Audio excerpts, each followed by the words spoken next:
한양에서 고향으로 가기 위해 길을 떠난 하급관리 우석은 예산 근처까지 내려와 한 고개를 오르고 있었습니다. 그날 아침은 초겨울치고도 햇살이 따사롭고 바람이 온화해 우석은 가벼운 마음으로 고개를 넘고 있었지요. 하지만 날씨는 갑작스럽게 돌변했는데요. 갑자기 하늘에는 먹구름이 뒤덮이더니 차가운 바람이 휘몰아쳤고 얼마 지나지 않아 굵은 눈발이 쏟아지며 세상을 덮어버렸습니다. 우석은 눈발 속에서 길을 잃지 않으려 몸을 숙이고는 서둘러 발걸음을 옮겼지요. 아이고 무슨 놈의 날씨가 이렇게 변덕이 심하다냐. 한 치 앞도 알 수 없는 것이 사람 인생이라더만. 날씨 역시 별반 다를 바가 없구만. 그 순간 눈보라 속 어딘가에서 사람의 형체가 보였습니다. 우석은 그들을 외면할 수 없어 급히 다가가 보았지요. 그곳에서는 초라한 옷차림의 남자가 온몸이 얼어붙은 듯한 모습이었고 그의 부인으로 보이는 여인도 피를 흘린 채 눈 속에서 아이를 안으며 떨고 있었는데요. 오메. 이 험한 눈 속에서 도대체 무슨 일이요? 제가 흥섭이라는 선비인디. 우리 마누라가 진통을 시작해서 내 처가로 같이 가던 중이었는데 그만. 가는 도중에 아기가 나오고 말았습니다요. 마누라가 아이를 낳느라 힘을 다 써버렸는지 도저히 일어서지를 못하는구만이라. 그 순간 여인의 품에서 아기가 울음을 터뜨렸습니다. 우석이 아이의 울음소리를 듣자 혼미한 상황에서도 정신이 번쩍 드는 기분이었지요. 여기서 계속 지체하다가는 세 분 모두 얼어 죽을 판이요. 빨리 인가를 찾아야 목숨을 부지할 수 있겠구만요. 그리하여 우석은 그 선비와 함께 여인을 부축하여 눈이 덮인 고개를 조심스럽게 내려가기 시작했습니다. 눈발이 얼굴을 때리고 발은 자꾸만 미끄러졌지만 그들은 멈추지 않고 불빛을 찾아 걸었고 마침내 멀리서 어렴풋이 인가의 불빛을 발견할 수가 있었지요. 그들은 눈길을 헤치며 가까스로 초가집에 도착하자마자 살려달라고 소리를 쳤습니다. 그 소리를 듣고는 깜짝 놀라며 집주인이 뛰어나왔지요. 이분이 방금 아기를 낳았구만요. 이들을 살려야 하니 방에 불을 지펴서 따뜻하게 해주시고 미역이나 다른 국을 끓일 것이 있으면 국도 좀 준비해 주시겠습니까? 돈이라면 제가 얼마든지 드릴 테니까 빨리 좀 부탁드리겠습니다. 한시가 급한 상황이구만요. 오메, 이 날씨에 이것이 큰일이구만. 얼른 방 안으로 드시라니께요. 집주인은 그 말을 듣자마자 상황을 이해한 듯이 재빠르게 집 안으로 들어가 불을 지피고 그들을 방으로 안내했습니다. 따뜻한 방 안에 들어서자 흥섭의 아내는 그제서야 긴장이 풀린 듯 눈을 감았지요. 하이고 마누라. 참말로 고생 많았구만 그려. 이제 다 괜찮아 질거니께 조금만 더 참으시오. 산모는 미소를 지으며 힘겹게 고개를 끄덕였습니다. 그리고 그 모습을 본 우석 역시도 마침내 마음을 놓으며 방 한구석에서 몸을 뉘이고는 잠시 눈을 붙였습니다. 그날 밤 밖은 여전히 바람이 거세게 불고 있었지만 방 안은 참으로 따뜻했습니다. 다음 날 아침 어제의 눈보라는 거짓말처럼 잦아들었고 하늘은 말끔히 개었습니다. 고요한 새벽 공기가 방 안 구석구석 스며들자 우석은 산모와 갓난아기를 깨우지 않고 떠나려고 조심스럽게 짐을 챙기고는 집 밖으로 나갔지요. 그때 흥섭이 다급히 달려와서 우석의 손을 꼭 붙잡았습니다. 그의 눈은 충혈된 채 간절한 빛을 띠고 있었지요. 선생님, 이 은혜를 참말로 어찌 갚아야 할지 모르겠습니다. 이름하고 사시는 곳이라도 알려주시면 안 되겠습니까? 우석은 흥섭의 말을 듣더니 고개를 저으며 말했지요. 내가 한 것은 대단한 일이 아니오. 다만 인연이 닿았기에 우연히 같은 자리에 있었을 뿐이죠. 큰일이 날 뻔한 것이 무탈하게 지나갔으니 그것으로 충분합니다. 부디 댁이라도 알려주십시오.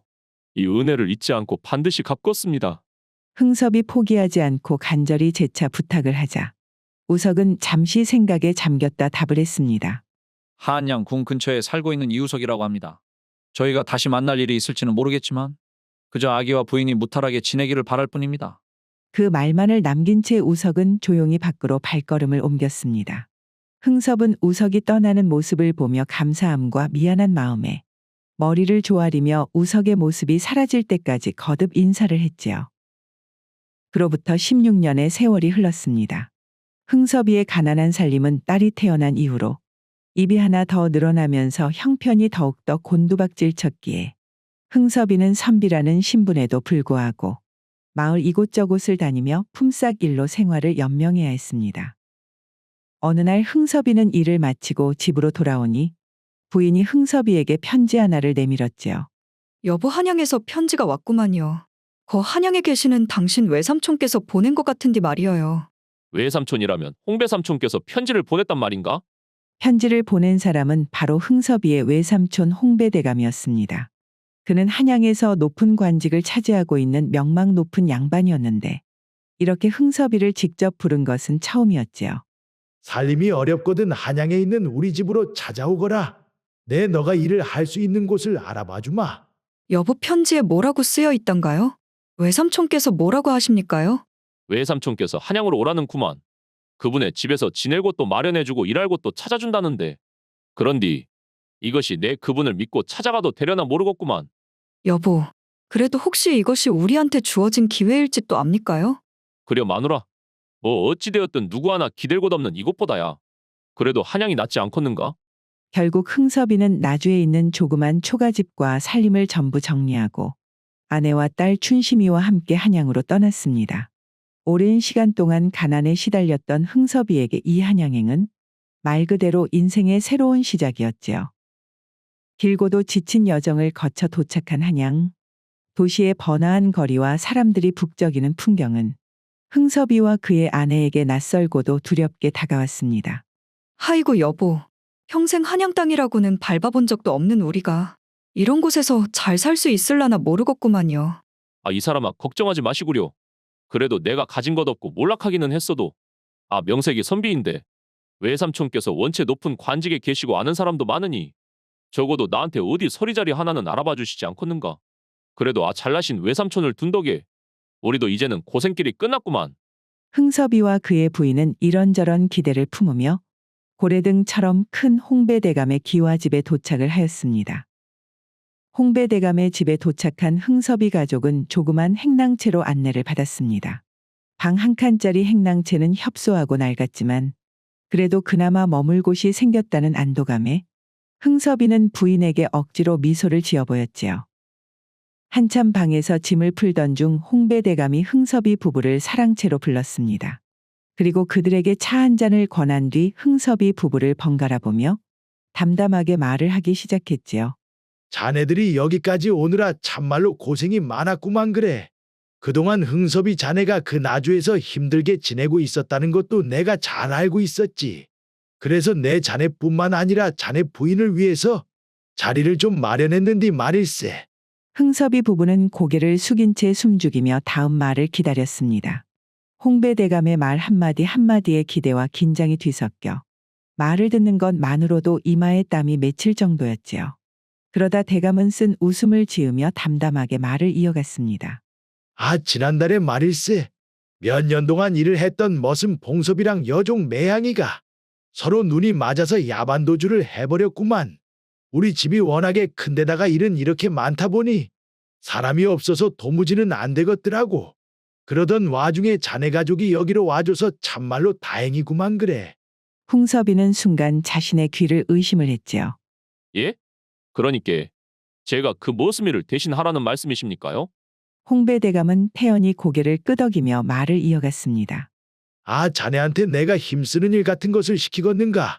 그것은 다른 하인 덕파리가 있으니 그 아이에게 시키면 될 일이고 자네는 그 아이가 혼자서 하기 힘든 일을 할 때 좀 도와주거나 그 외에 자잘한 문서 같은 것을 관청으로 전달해주는 그런 일을 좀 해주면 될 것이네. 그래도 명색이 자네가 선비 아닌가? 흥섭이는 입술을 굳게 깨물었습니다. 결국에는 자신에게 머슴이를 대신 하라는 것이나 마찬가지였기 때문이었지요.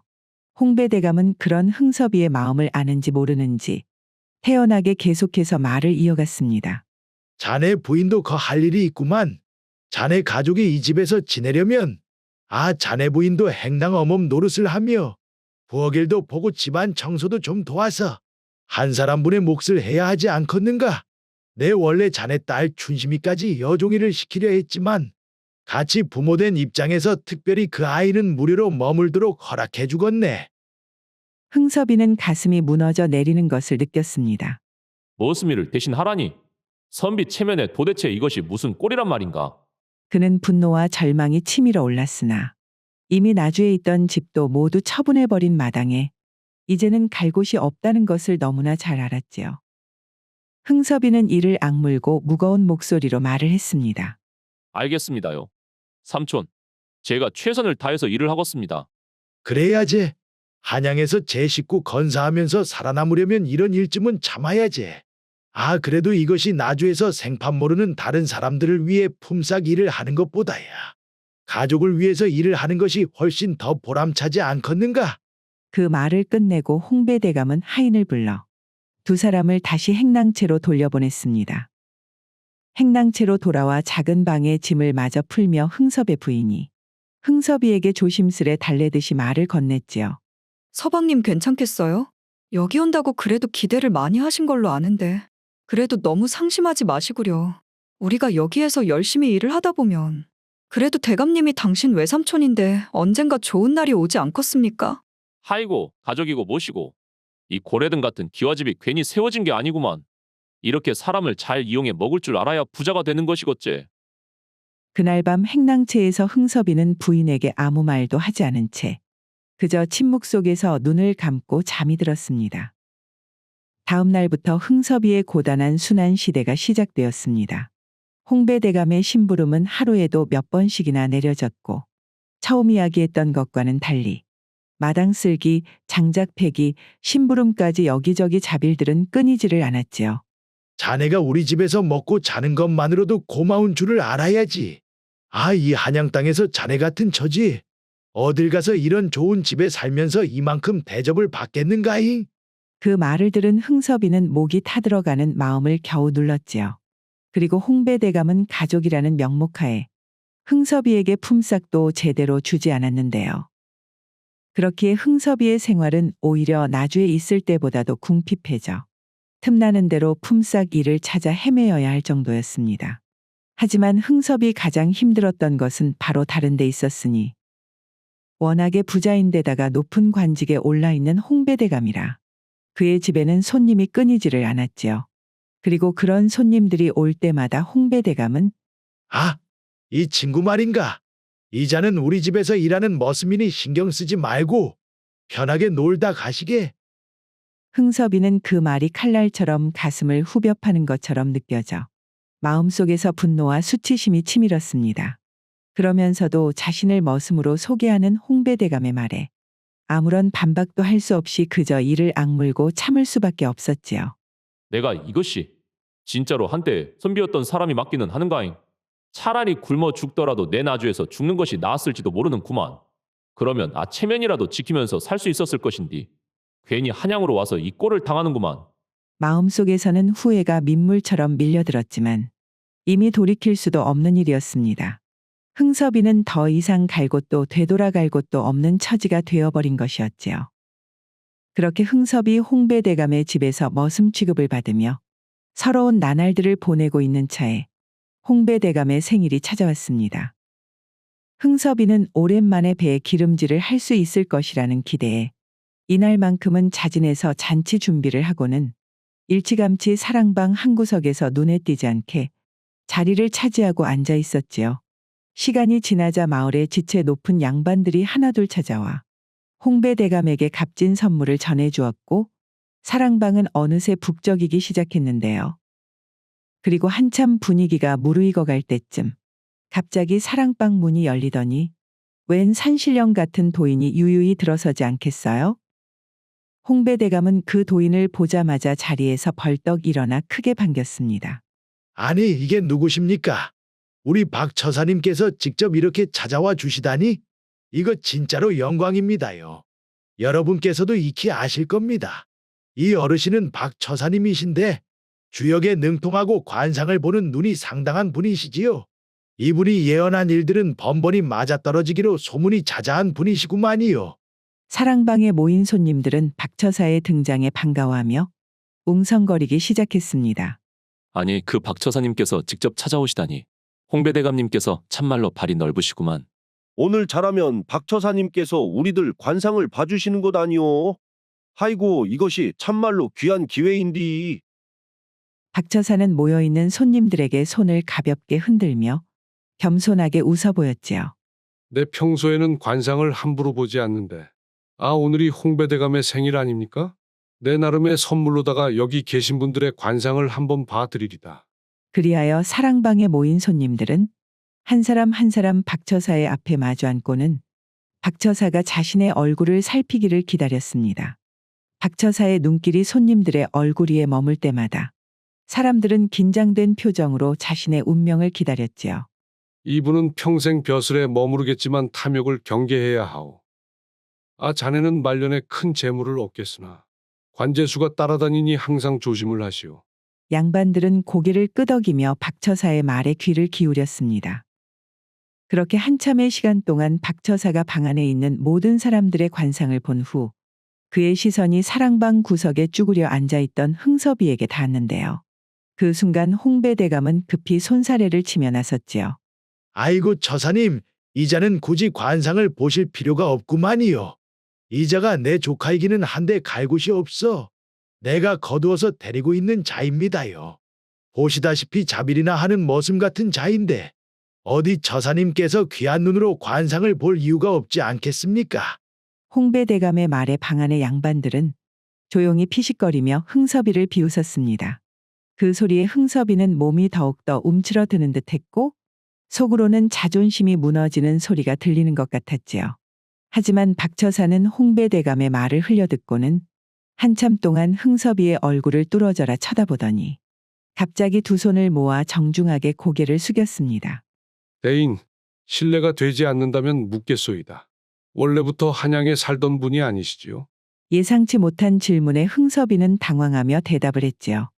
예, 그렇습니다요. 저는 나주에서 평생을 살다가 얼마 전에 한양으로 올라왔구만요. 잘하셨소. 대인께서 한양으로 오신 것은 옳은 선택이오. 그 덕분에 대인께서는 나주에 있었으면 뭐 덧없을 큰 복을 오늘 안으로 받게 되고 그것으로 부귀를 누리게 될 운명이구만요. 이 말을 들은 홍배대감은 참을 수 없다는 듯이 크게 웃음을 터뜨리며 말을 했지요. 아니 처사님, 내가 손님들께 처사님께서 귀신같이 관상을 보신다고 그렇게 자랑을 했는데 이 보잘것없는 조카를 보고 그런 소리를 하시면 제 체면이 뭐가 되겠습니까? 저 꾀죄죄한 놈이 무슨 수로 오늘 안에 큰 복을 받는단 말입니까? 홍배대감이 말을 마치자 사랑방 안은 조롱과 웃음소리로 가득 찼습니다. 그들은 흥섭이의 머리부터 발끝까지 훑어보며 키득거렸지요. 비웃음의 대상이 된 흥섭이는 얼굴이 화끈거려 고개를 들 수가 없었습니다.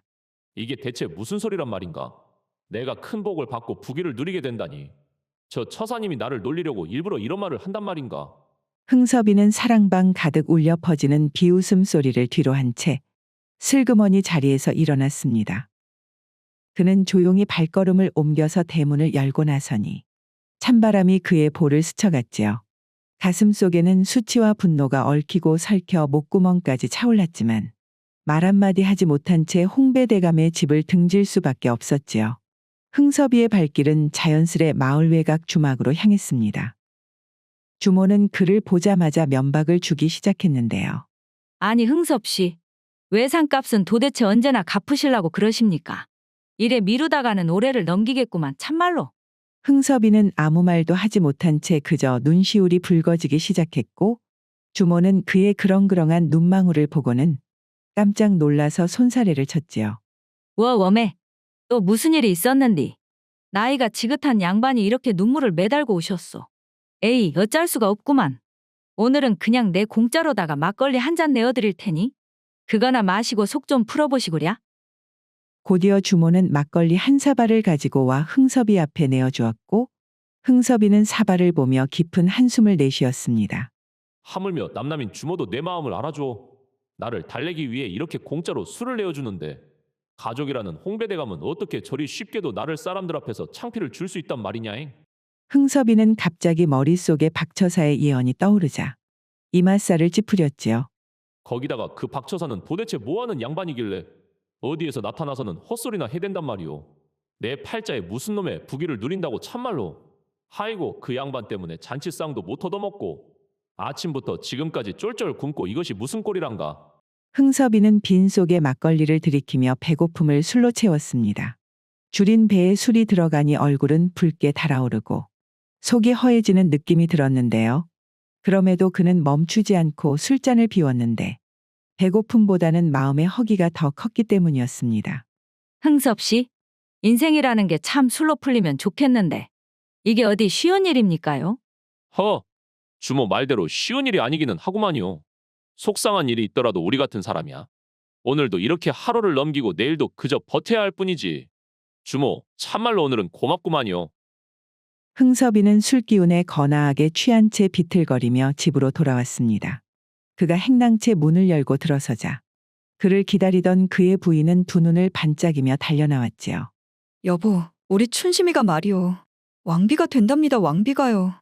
흥섭이는 술기운에 멍한 얼굴로 그녀를 바라보며 고개를 갸웃거렸습니다. 이 마누라가 지금 도대체 무슨 소리를 하는 것이오? 우리 춘심이가 왕비가 된다니. 술을 마신 것은 난디 자네가 술 취한 소리를 하면 어쩌자는 것인가 지금? 그것이 말이어요. 왕후께서 서거하시고 임금님께서 새로운 국모를 찾고 계셨다는구만요. 그런데 우리 춘심이가 성문 앞을 지나가다가 궁궐 사람들의 눈에 딱 띄었다고 안 그럽니까요? 그래서 그것이 어찌 되었다는 것이오? 아, 임금님께서 춘심이를 직접 보시고 고르셨다고 하는구만요. 다행히 우리 집안이 선비 집안이라 춘심이가 선택될 수 있었다고 하구만요. 도대체 이것이 꿈이 아니면 뭐란 말이오? 뭐라고 그것이 참말이란 말이오, 부인? 그게 말이나 되는 일이오? 흥섭이는 바닥에 주저앉은 채 두 손으로 얼굴을 감싸 쥐었습니다. 아무리 생각해도 믿기지 않는 일이었지요. 그의 머릿속에서는 16년 전 고갯길의 눈보라 속에서 태어난 춘심이의 모습이 떠올랐습니다. 시간이 흘러 춘심이는 남다른 미모와 기품을 지닌 여성으로 자랐는데요. 그녀는 단순히 아름답기만 한 것이 아닌 어딘가 독특한 분위기를 풍기며 보는 이로 하여금 눈을 떼지 못하게 만드는 매력을 지니고 있었지요. 그는 순간 박처사의 말이 떠올라 숨을 삼켰습니다. 오늘 안에 큰 복이 들어온다 했던 그 말이 설마 이 일이었단 말인가잉? 그때 박처사가 말한 부귀를 누린다는 예언이 거짓이 아니었구만 참말로. 머슴 같은 신세에서 하루아침에 임금의 장인이라니. 도대체 이것이 무슨 조화란 말이냐잉? 흥섭이는 이제야 비로소 그동안 받았던 모든 조롱과 비웃음이 한순간에 뒤집힐 것이 피부로 느껴졌지요. 이후 춘심이가 왕비로 간택되었다는 소식은 순식간에 한양과 마을을 뒤덮었는데요. 그리하여 흥섭이가 사는 행랑채 앞은 하루아침에 문전성시를 이루기 시작했지요. 홍배 대감을 포함하여 생일날 흥섭이를 비웃던 모든 사람들이 머리를 조아리며 찾아와 모두들 부끄러운 얼굴로 그날의 무례를 사과하며 흥섭이의 용서를 구했습니다. 자네 그래도 말일세. 생각해보면 내 덕분에 이렇게 좋은 일이 생기지 않았는가? 아무렴 내가 자네를 한양으로 부르지 않았으면 자네에게 이런 일도 생기지 않았을 것이네. 흥섭이 아무런 대꾸도 하지 않자 홍배 대감은 자신의 말을 점잖은 충고인양 이어갔는데요. 무슨 일이 있었건 간에 우리는 가족이 아닌가? 가족끼리는 이런 일로 서운해할 필요가 없는 법이지. 홍배 대감이 말을 이어가는 동안 흥섭이는 그를 쳐다보지도 않고 부인과 함께 말없이 짐을 다 싸고는 서늘한 눈빛으로 집안을 한번 훑어본 뒤 한마디도 남기지 않은 채 대문을 열고 나갔습니다. 홍배 대감은 대문 밖을 뒤따라 나서며 간절한 목소리로 말을 건넸지요. 자네 정말 이렇게 갈 작정인가? 내가 가족이라고 하지 않았는가? 흥섭이는 잠시 멈칫하더니 차분한 목소리로 말을 남겼습니다. 이제 저를 가족이라 부를 일은 없을 것이오. 부디 남은 여생 잘 사시기를. 흥섭이 홍배 대감의 집을 나선 이후 그는 다시는 홍배 대감의 집을 찾는 일은 없었다고 합니다. 시간이 흘러 후에 왕의 부원군이 된 흥섭이는 어느 날 주막을 찾았습니다. 예전 서러움과 배고픔에 지친 몸을 이끌고 들어가 술 한 잔을 얻어 마시던 바로 그곳이었지요. 웜에 이것이 누구십니까? 내 부원군 나리님이 되셨다는 소리를 듣기는 했는디. 하이고 어떻게 또 이런 누추한 곳까지 찾아오셨습니까? 주모는 흥섭이를 제대로 쳐다보지도 못한 채 머리를 조아리며 말을 했고 흥섭이는 넉넉한 웃음을 지으며 말을 건넸습니다. 아 주모, 우리 둘뿐인데 그렇게 격식 차릴 필요 없구만 그려. 내 외상값 갚으러 온 것이구만. 에이 그깟 외상값 몇 냥이야 뭐. 굳이 그것을 갚으시려고 이렇게 발걸음을 하셨답니까? 내 주모한테 분명 외상값으로 연량을 진 것 같은디 말이오. 흥섭이는 준비했던 돈 주머니를 꺼내 주모의 손에 쥐어주었습니다. 주모는 묵직한 돈 주머니를 받고는 화들짝 놀라며 원마야 나리님. 이것이 딱 봐도 몇백 냥은 되어 보이는데. 우리가 가족지간도 아니고 그렇다고 가까운 친구 사이도 아니었는데. 무슨 돈을 이렇게나 많이 주십니까요? 아, 친구나 가족이 별거겠소? 내 인생에서 가장 힘들고 서러운 시기에 주모가 내어준 공짜 술 한 잔이 나를 버티게 했는데 주모가 나를 살핀 그 마음이 바로 친구고 가족이지 않겠는가? 주모는 그 말을 듣고는 눈시울이 붉어졌습니다. 나리님. 저는 나리님께서 원체 힘들어 보였길래 술 한 잔 내어준 것뿐인데. 이렇게까지 갚으시니 내가 더 부끄럽구만요. 흥섭이는 주모의 손을 따뜻하게 잡으며 말을 했지요. 그때 그 한 잔의 술이 내겐 어떤 부귀보다도 귀한 것이었소. 그 마음을 오늘 내가 갚는 것이니 부디 받아주시오 주모. 흥섭이는 주모에게 마지막 인사를 건넨 뒤에 조용히 주막을 나섰습니다. 그가 떠나가는 모습을 보며 주모는 눈가에 맺힌 눈물을 닦으며 한참을 서 있었지요. 주모에게 외상값을 갚고 난 뒤 흥섭이 다음으로 찾아간 곳은 16년 전 눈보라 속에서 자신과 딸을 구해준 은인 이우석의 집이었습니다. 사람들에게 길을 물어가며 우석의 집을 찾던 흥섭이는 마침내 허름한 초가집에 다다랐습니다. 우석은 평생을 하급관리로 지냈지만 청렴하고 결백한 성품임에도 아첨에 능하지 않았기에 관직의 높은 자리에 오르지 못했고 자신보다 더 어려운 이들을 돕기를 좋아했기에 모아둔 재산 없이 낡고 소박한 집에서 지내고 있었던 것이었지요. 흥섭이는 마침 마당에 있는 우석을 보고는 따뜻한 목소리로 인사를 했습니다. 선생님, 저를 혹시 기억하시겠소? 우석은 고개를 갸웃하며 알아보지 못한 채 대답을 했지요. 글쎄요, 제가 기억이 가물가물한 것이 잘 기억이 나질 않구만요. 혹시 저를 어디에서 보셨단가요? 선생님께서는 우리 딸 춘심이의 생명을 구해준 은인이십니다. 흥섭이는 무슨 말인지 도통 모르겠다는 우석에게 16년 전 고개에서 있었던 일부터 그 아이가 자라 왕비가 되었다는 이야기까지 전부 해주었습니다. 우석은 그 말을 듣고는 깜짝 놀라 눈을 크게 뜨고 흥섭이를 바라보았지요. 워메, 부원군 나리. 그때 눈보라 속에서 낳은 그 아이가 왕비가 되었다는 말입니까? 내가 그 아이가 무사히 자랐을지 가끔 궁금하기는 했는데 이것이 참말로 꿈만 같은 일이구만요. 그때 선생님의 도움이 아니었다면 저와 아내는 그 눈보라 속에서 살아남지 못했을 것입니다. 진심으로 감사드립니다요. 우석은 흥섭이의 감사에 손을 내저으며 말했지요. 아이고, 부원군 나리 그런 말씀 마십시오. 양심이 있는 사람이라면 그때 누구라도 그렇게 했을 것이구만요. 내가 한 일은 그저 당연한 일이었을 뿐입니다요.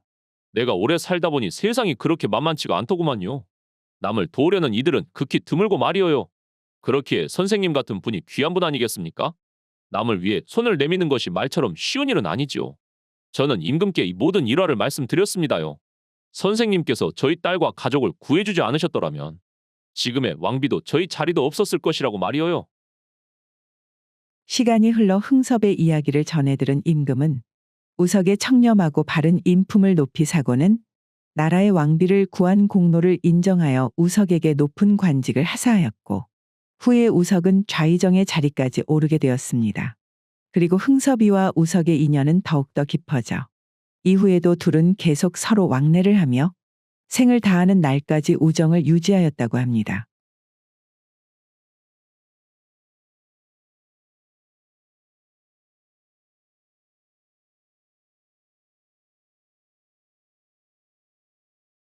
나주에서 내로라 하는 천석군 부자 홍배대감은 오늘 밤도 쉬이 잠을 이루지 못하고 자리에서 일어나 깊은 한숨을 내쉬며 마당으로 나왔습니다. 마당에서는 그의 막내딸 춘심이 정한수를 떠놓고 천지신명께 기도를 올리고 있었지요. 춘심아, 벌써 네가 아무것도 하지 않은 채 기도만 드린 지 반년이 넘어갔는디 인자는 너도 마음에서 좀 놓아주는 것이 어떻겠냐잉. 아버지, 저도 머리로는 이제는 그래야 한다고 생각은 하는데 제 마음이라는 것이 그것을 쉽게 놓아주지 않구만요. 그려잉. 어디 사람 마음이 마음대로 되겠냐마는 오늘은 바람이 유난히 찬 것 같구만 춘심아. 까딱 잘못하면 감기 걸릴 수도 있으니께 적당히 하고 얼른 들어가 쉬어라잉. 홍배대감은 딸 춘심이의 등을 쓰다듬으며 말했지만 그의 말 속에는 깊은 안타까움이 묻어 있었지요. 그는 딸 춘심이의 뒷모습을 한참을 바라보다 무거운 발걸음으로 다시 집 안으로 들어갔습니다. 웜에 저 짠한 것을 이것이 참말로 어떡하면 좋다냐잉. 홍배대감 내 딸 춘심이는 벌써 반년째. 낮에는 방에서 틀어박혀 나오지도 않은 채 밤만 되면 이렇게 물을 떠놓고 기도를 올리고 있었지요. 다음 날 아침 홍배대감은 여전히 깊은 상념에 빠진 채 마당으로 나왔습니다. 찬바람이 스치듯 불어오고 있었지만 그의 마음속에는 여전히 어젯밤의 무거운 감정이 가라앉지 않고 있었지요. 그는 한숨을 내쉬며 머슴 봉섭이를 불렀습니다. 봉서봐, 춘심이는 오늘도 방에서 나오지 않은 것이냐? 네 어르신, 아씨께서는 오늘도 그저 방 안에 계신 채로 나오지 않으셨구만요. 요즘은 식사도 잘 안 하시고 밤마다 기도를 드리는 것이 저러다가 참말로 큰일이 나지 않으려나? 그것이 걱정이구만요, 어르신. 아이고, 저 가여운 것을 참말로 어떻게 하면 좋단 말인가잉. 아, 꿈이요. 꿈사시오. 봉서봐, 이것이 내가 나이가 들어서 뭐를 잘못 들은 것이다냐? 분명히 이게 꿈을 사라는 말처럼 들린디. 이것이 내가 제대로 듣고 있는 것이 맞는 것이다냐? 어르신께서 제대로 들은 것이 맞구만요. 저도 정확하게 지금 꿈을 사라고 들리는 구만이요. 세상의 별의 별 장수는 다 보았지만 꿈을 판다는 장수는 한평생을 산 홍배대감도 들어본 적이 없는 일이었지요. 그리하여 호기심이 동한 홍배대감은 머슴 봉섭이를 시켜서 꿈을 판다는 장수를 불러오라고 하였는데요. 봉섭이 밖으로 뛰어가고 한참 후 한 새우젓 장수가 홍배대감 집 마당으로 들어왔습니다. 그래, 도대체 무슨 꿈을 꿨길래 판다는 것이야? 그리고 그 가격은 도대체 얼마에 팔겠다는 말인가잉? 홍배대감이 그에게 묻자 그 새우젓 장수는 이런저런 눈치를 보더니 수줍은 듯 고개를 숙이고 홍배대감에게 다가가 조심히 귓속말을 속삭였습니다. 어르신, 제가 말입니다. 용을 타는 꿈을 꾸었습니다. 새우젓 장수의 말을 들은 홍배대감은 깜짝 놀란 채 머슴 봉섭이에게 명령을 내렸지요. 봉서봐, 네 이새우젓 장수를 행랑채에 모셔다 주고 말이오. 급하게 박처사님을 좀 불러와야 쓰겄다잉. 박처사는 어려서 과거에 장원 급제하고 관직세계에서도 승승장구를 하던 사람이었으나 딱딱한 공직세계의 환멸을 느끼고 일찍이 은퇴를 하고서는 나주의 변두리에 조그만한 초가집을 짓고 살고 있는 선비였습니다. 그는 은퇴한 이후에는 방에 틀어박혀 주역을 공부하였는데 관상이나 풍수에도 능하여 홍배대감이 고민거리나 큰일이 있으면 항상 조언을 구하는 인물이었지요. 박처사가 새우젓 장수가 기다리는 행랑채로 들어오자 홍배대감은 박처사에게 이런저런 자초지종을 설명하였습니다. 그리고 난 후 박처사는 새우젓 장수를 꿰뚫어 보려는 듯이 한참을 지그시 쳐다보았지요. 그래, 자네가 어젯밤에 용을 타는 꿈을 꾸었단 말이지. 맞습니다요, 어르신. 저는 갑수라는 새우젓 장수인데 말입니다. 어제 강진에서 여기 나주로 오기 위해서 산마루 주막에서 하룻밤 묵어가려고 그곳에서 잠을 자는 도중에 꿈속에서 갑자기 먹구름이 몰려오더만 큰 벼락과 함께 황검색 용이 하늘에서 내려와 주막에 자고 있는 저를 휘감고 다시 구름으로 올라가지 않겠습니까?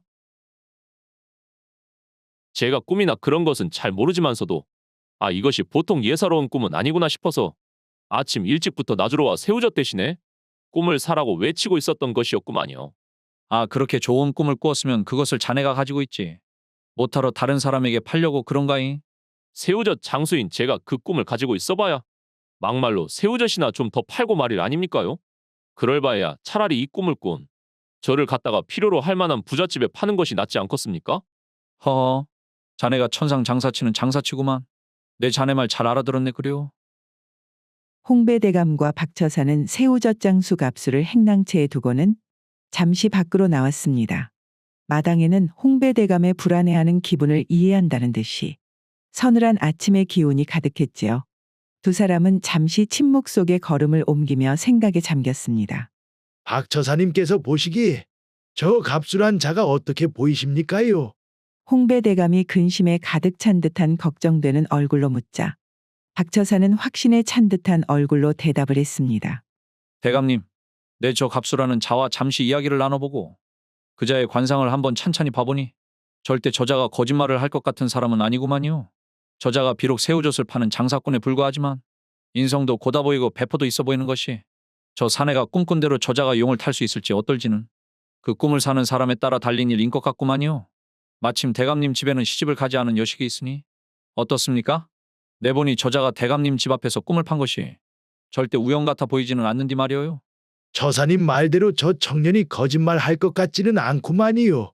그런데 문제는 춘심이가 지금 저렇게 슬픔에 빠진 상태에서 저 갑수라는 사내를 남편으로 맞아 들일란가 그것이 걱정이구만요. 그것은 대감님이 춘심이를 어떻게 설득하느냐에 따라 달려있지 않겠습니까?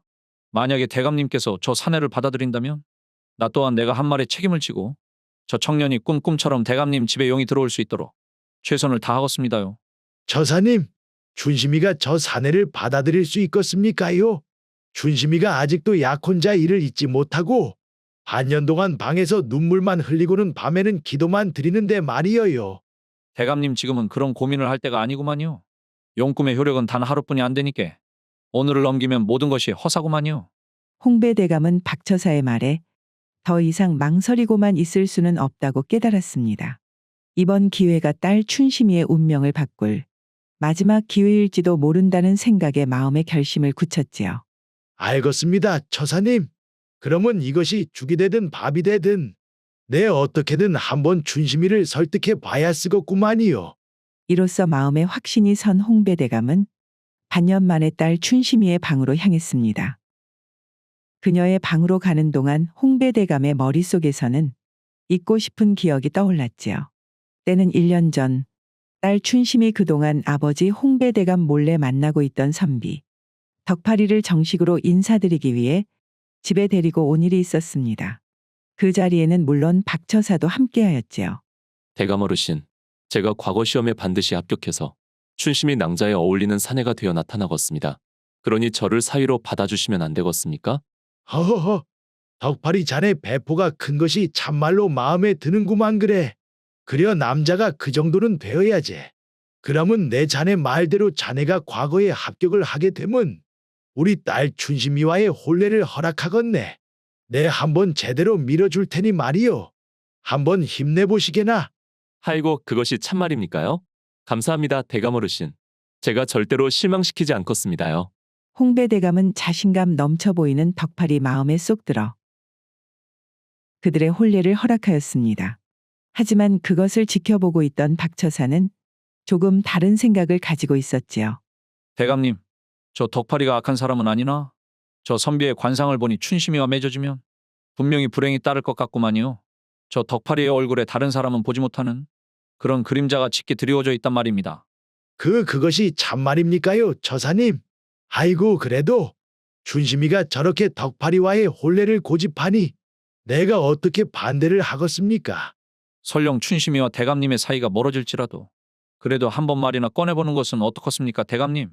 아이고 처사님, 내 처사님이 원체 관상이나 풍수 등을 잘하는 것을 알지만서도 그것이 매번 맞는 것도 아니고 거기다가 한번 뱉어놓은 말을 이제서 어떻게 번복을 하겠습니까요? 더군다나 다른 일도 아니고 혼례 약속인디 말이여요. 박처사는 홍배대감이 워낙에 확고했기에 여기서 그를 더 설득을 하려 들면 자칫 홍배대감과 자신의 관계가 나빠질 수 있을 것이라 생각해 더 이상 강하게 말하지 않고 그저 침묵을 지켰습니다. 하지만 불행한 예상은 항상 비켜가는 법이 없듯이 시간은 반년이 지나 덕파리는 과거에 낙방을 하자 자신을 기다리고 있는 춘심이를 볼 면목이 없다며 인생을 비관한 채 산으로 올라가 스스로 세상을 떠나버렸지요. 이후 춘심이는 약혼자 덕파리를 잃었다는 충격에 반년 동안 낮에는 방에서 나오지도 않고 밤에만 몰래 나와 매일같이 덕파리를 위해 기도를 드렸던 것이었습니다. 홍배대감이 반년 만에 춘심의 방에 들어가니 딸 춘심이는 수척한 얼굴로 가만히 창밖을 바라보고 있었습니다. 춘심이의 눈가에는 여전히 눈물이 맺혀 있었기에 홍배대감은 가슴이 아려왔지요. 춘심아, 이것이 말이다. 홍배대감은 춘심이에게 어렵사리 방에 들어온 사정에 대해 이야기를 꺼내었고 딸 춘심이는 예상대로 격하게 화를 내며 반대를 하였지요. 아버지, 저희가 그자를 이전부터 알고 지낸 것도 아니고 그렇다고 믿을 만한 사람의 소개로 만난 것도 아닌데 어떻게 그자의 말만 들어보고는 느닷없이 부부의 연을 맺으라고 하십니까요? 춘심아, 나도 알고 있구만. 이것이 암만 해도 너무나 황당하게만 들리겠지. 그래도 말이여, 저 사내가 보통 사내가 아니구만. 무려 용을 타는 꿈을 꾼데다가 일어나자마자 우리 집 앞으로 와서는 저라고 당당하게 꿈을 판다고 하는 것이, 이것이 마치 하늘이 반년간의 네 기도에 답을 해준 것처럼 우연은 아니라는 생각이 드는구만. 아버지 그렇다고는 해도 제가 아직 덕팔 씨를 마음에서 내려놓지 못해 마음의 자리가 없는데 어떻게 저 사람을 받아들일 수가 있겠습니까? 아, 이거사. 이제 떠나버린 사람은 얼른 보내주고 산 사람은 살아야 하지 않겠냐잉. 더군다나 이번에는 박 처사님도 저 친구의 관상을 보고 괜찮다고 하니 한 번은 네가 애비의 말을 좀 들어줘야 하지 않겠니? 박 처사님께서 괜찮다고 하셨단 말입니까요? 아, 알겠습니다. 처사님께서 괜찮다고 하셨다면 이번에는 제가 한번 따라보겠습니다, 아버지. 춘심이는 박처사가 반대를 했음에도 자신의 뜻을 굽히지 않고 덕파리와 홀레나를 잡았던 것이 덕파리를 사지로 몰지 않았나라는 생각에 항상 죄책감을 가지고 있었습니다. 그렇기에 이번에는 박처사의 말을 한번 따라보기로 하고는 처음 보는 갑수에게 시집을 가기로 마음을 고쳐먹은 것이었지요. 용꿈의 효력은 단 하루밖에 되지 않았기에 춘심이 마당으로 나와 갑수를 보자마자 서둘러 혼례를 준비하였습니다. 춘심이는 모든 것이 갑작스러웠으나 그저 하늘의 뜻이라고 생각하고 따르기로 하였지요. 춘심아, 이것이 네가 새 삶을 살아갈 수 있는 그런 계기가 되었으면 좋겠구만, 참말로. 그날 점심이 지나 오후에 그저 물 한 바가지를 떠놓고 춘심이와 갑수는 급하게 혼례를 치르고는 저녁이 되어서는 서로 어색한 가운데 첫날 밤을 보내기 위해 합방을 하였습니다. 아씨, 아니 제 부인이라고 불러야 쓰겄구만요. 너무 갑작스러워 정신이 없었지요. 말씀 낮추시지요, 서방님. 서방님께서 말씀하신 대로 저는 아직 어떻게 해야 할지 모르겠구만요. 부인, 비록 내가 보잘것없는 새우젓 장사치기는 했지만서도 부인이 이렇게 나를 받아주었으니 그래도 내 힘 닿는 데까지 한번 노력을 해보겠구만 그려. 저도 이것이 너무나 갑작스럽기는 한디 이제 아내가 된 입장으로 함께 해야지요. 그날 밤 춘심이와 갑수는 비록 어색했으나 그들은 함께 새로운 삶을 시작하려는 마음을 서로 다짐하였고 이윽고 방을 비추던 호롱불을 끄고 잠자리에 들었습니다. 혼례를 치른 지 며칠이 지났지만 갑수와 춘심이는 여전히 서로에게 익숙해지지 못한 채 두 사람 사이에는 어색한 기류가 가득했습니다. 춘심이는 여전히 마음속 깊은 곳에 슬픔을 간직한 채 갑수와의 새로운 인연을 쉽게 받아들이지 못한 것이었지요. 그리고 갑수는 그런 춘심이에게 시간을 주기 위해 남아있던 소금을 전부 팔 때까지 당분간은 소금 장수를 일을 이어가겠다며 지게에 소금을 올렸습니다. 원매, 이서방, 이것이 무슨 일이란가? 아, 자네가 우리 집 사후가 되었는디 다시 소금을 짊어지는 것이 말이나 되는 일이란가? 항상 소금 장수만 하다가 갑자기 일을 쉬니 몸이 답답하기도 하고 부인에게 조금 시간을 주는 것이 나을 것 같기도 해서 그러니 장인어르신께서 조금만 이해해 주셨으면 좋겠구만요. 그려. 그 가슴 속의 응어리가 하루아침에 풀리지는 않겠지. 그래도 앞으로는 자네가 이제는 이런 소금 파는 일보다는 가정에 더 신경을 써야 할 것이네. 알겠습니다요. 장인어르신. 거 남아있는 소금을 팔 때까지만 한번 해보겠습니다. 갑수는 부잣집의 사위가 되었지만 남아있는 소금을 팔 때까지는 당분간 소금 장수 일을 계속하겠다며 홍배대감의 만류에도 불구하고 지게를 지고 문을 나섰습니다. 이후 소금을 팔고 돌아온 갑수는 곧장 신방으로 가서 부인 춘심이에게 조심스레 깨엇을 하나 건넸지요. 이것이 거 부인 입에는 맞을지 모르겠구만 그래. 어디 한번 맛이나 봐볼 텐가? 부인 춘심이는 그 엿을 받아들이더니 말없이 고개를 끄덕였습니다. 이후에도 갑수가 소금을 팔고 돌아올 때면 춘심이를 위해 작은 먹을거리를 사온다거나 아니면 꽃등을 꺾어다 부인 춘심이에게 내밀었지요. 갑수는 일찍이 부모를 여의고 혼자 힘으로 살아가며 고생을 한 탓인지 어려움 속에서도 사소한 일에 감사할 줄 아는 사람이었고 작은 순간에도 기쁨을 찾아내는 것을 터득한 사람이었습니다.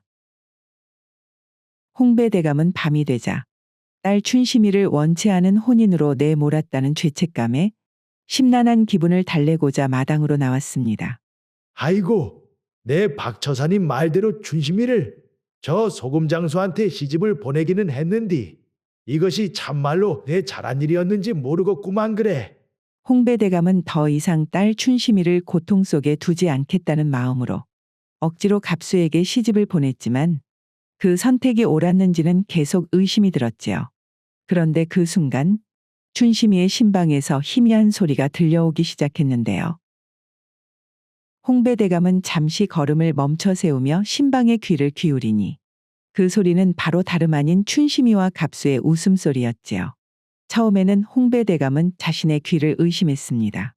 워메, 이게 도대체 얼마 만에 집안에서 들리는 웃음소리냔 말이냐. 홍배대감은 믿을 수 없다는 듯이 재차 그 소리를 확인했고 그 소리는 더 이상 짧은 순간의 환청이 아니었습니다. 춘심이와 갑수의 밝은 웃음소리는 계속해서 집안에 울려 퍼졌지요. 내 갑수 자네가 진짜로 용을 탈 사람인지 아닌지는 모르겠지만서도 내 딸 춘심이에게 웃음을 찾아준 것, 그거 하나만으로 참말로 고맙구만 하이고. 홍배대감은 비로소 딸의 웃음을 찾게 해준 갑수에게 진심으로 감사하는 마음이 생겨났고 그 웃음소리가 오랫동안 멈추지 않기를 바라며 천천히 방으로 걸음을 옮겼습니다. 그리고 시간이 흘러 어느덧 봄이 찾아왔습니다. 따스한 바람이 불어오고 꽃들이 피기 시작할 무렵 박처사가 홍배대감을 찾아왔지요. 워메, 처사님 그것이 지금 무슨 말입니까요? 대감님, 이제 갑수가 길을 피고 살 수 있을 만한 곳을 찾아 분가를 해야 할 것 같다 이 말입니다. 이제야 딸 춘심이 갑수 덕분에 안정을 되찾고 부부로서 서로 애정을 키우며 행복한 모습을 보이는데 분가라니 홍배대감에게는 청천벽력 같은 소리였지요. 저 처사님, 이제 좀 가정이 행복을 찾아가는데 굳이 떠나야 합니까요? 갑수는 이제 내 사위입니다요. 여기에서 가정을 이루고 잘 살아도 한 인생 아닙니까요? 대감님, 갑수가 꾸었던 꿈속에 나타난 용은 단순한 상징이 아니구만요. 풍수상 이곳저곳 돌아다녀 보면 분명히 갑수가 용을 타고 승천할 만한 터가 있을 것이니 내 갑수와 함께 그곳을 찾아보는 여행을 잠시 동안 떠나볼까 합니다. 그동안 내 직접 갑수가 어떤 사람인지 한번 면밀히 살펴볼 터이니 대감님께서 꼭 좀 허락해 주셨음 하구만요. 알겠습니다. 처사님께서 그렇게까지 이야기를 하시면 내 어쩔 수가 없구만이요. 그리하여 박처사는 불안해하는 홍배대감을 재차 안심시키고는 갑수와 함께 용이 승천할 터를 찾는다며 길을 나서게 되었습니다.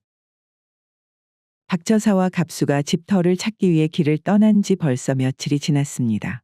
둘은 강을 건너고 산을 넘으며 여러 마을과 들판을 지나갔지요.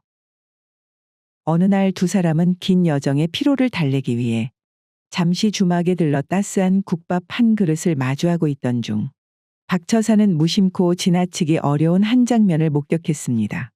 바로 갑수가 무엇인가를 읽고 있는 것이었는데 그것은 단순한 편지나 글이 아닌 주막 벽에 걸린 한시였지요. 오메, 가갑수. 자네 글을 읽을 줄 아는 겐가? 갑수는 박처사의 말에 잠시 당황한 듯 미소를 지으며 고개를 끄덕였습니다. 새우젓 장사를 하는 자네가 도대체 어떻게 글을 배웠단 말인가? 글을 읽고 쓸 줄 안다는 것이 쉬운 일이 아닌디 말이오. 갑수는 부끄러운 듯이 머리를 극적이며 대답했습니다. 사실 글 공부라 할 만한 것은 없구만요. 어릴 적에 할아버지께서 천자문하고 사자, 수학, 그리고 동몽선습까지 가르쳐 주셨습니다요. 제가 익힌 것은 그 정도뿐이라 처사님 앞에서는 부끄러울 따름입니다요. 그것을 아직까지 기억하고 글을 읽을 수 있다는 말이오.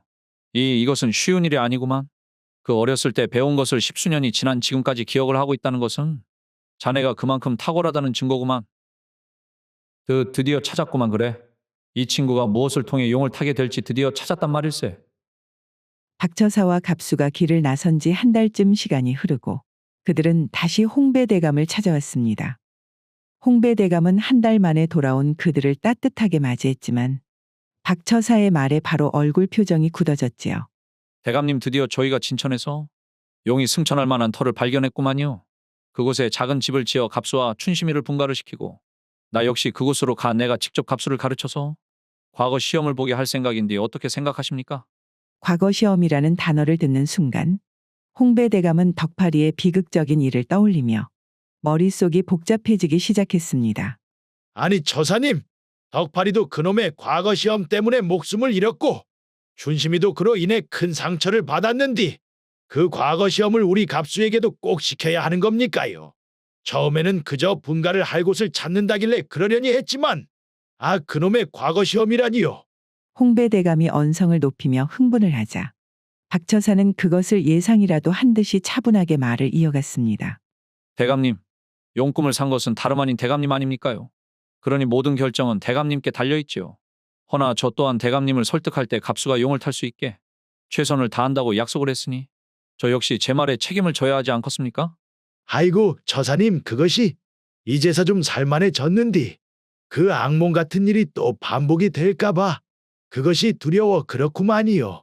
대감님, 큰일을 위해서는 반드시 노력과 어느 정도의 희생이 따라야 하는 것입니다요. 대감님께서 저를 믿고 지원을 해주신다면 내 힘을 다해서 갑수를 용을 태워 대감님께 보내드릴 테니 대감님께서도 마음을 굳게 먹고 결정을 해야 할 것이구만요. 홍배대감은 박처사의 확신에 차 있는 목소리에 더 이상 반박을 할 수가 없었습니다.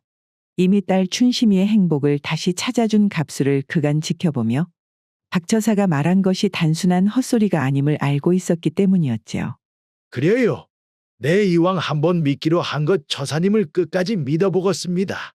내 갑수가 과거 시험에 도전을 할 수 있게 모든 금전적인 지원을 아끼지 않을 테니 처사님 꼭 좀 잘 부탁을 드리겠습니다요. 대감님, 내 시일이 걸리더라도 반드시 좋은 소식을 가져올 테니 너무 걱정하지 마시지요. 그리하여 진천의 고요한 산자락에 작은 초가집이 세워졌습니다. 박처사는 그곳에서 갑수 부부와 함께 기거하며 갑수의 글 공부를 도와주었지요. 갑수는 비록 어릴 때 배운 천자문과 동몽선습의 기초만 가지고 있었으나 박처사가 가르치는 한 글자 한 구절을 빠르게 이해하고 스스로 깊은 깨달음을 얻어갔습니다. 박처사가 한 가지를 설명하면 갑수는 그 설명 속에서 10가지를 깨우치는 모습을 보여주어 박처사를 놀라게 하였지요. 갑수야, 내 이미 네 소질은 확인했으니 이제 중요한 것은 너의 마음속에 자리 잡고 있는 두려움을 지우는 일이다. 과거 공부라는 것이 너가 한 번도 가본 적이 없는 길이기에 불안함이 클 테지만 이럴 때일수록 너 자신을 믿고 마음속에 의심을 버린 채로 묵묵히 걸어가야 할 것이야. 네, 스승님. 저는 스승님께서 밝혀주시는 길을 그저 따르겠습니다요. 진천에서 박처사와 함께 공부를 하는 시간이 길어질수록 더 이상 갑수에게서는 새우젓 장수의 모습을 찾아볼 수가 없었습니다. 하지만 그와 달리 나주에서 홍배대감의 마음속 불안은 점차 커지고 있었지요.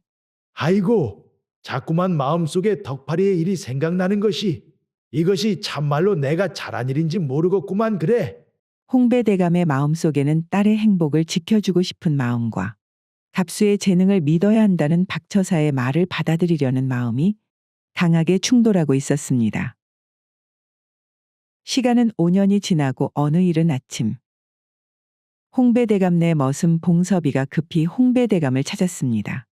봉섭이는 땀을 흘리며 허겁지겁 사랑채로 뛰어들어왔지요. 대감님, 갑수 도련님이 봉섭아 도대체 무슨 일인데 아침부터 이리도 경거망동을 하는 것이냐? 거 정신을 제대로 못 차리고 말이요. 아니 대감님, 갑수 도련님이 지금 말이어요잉?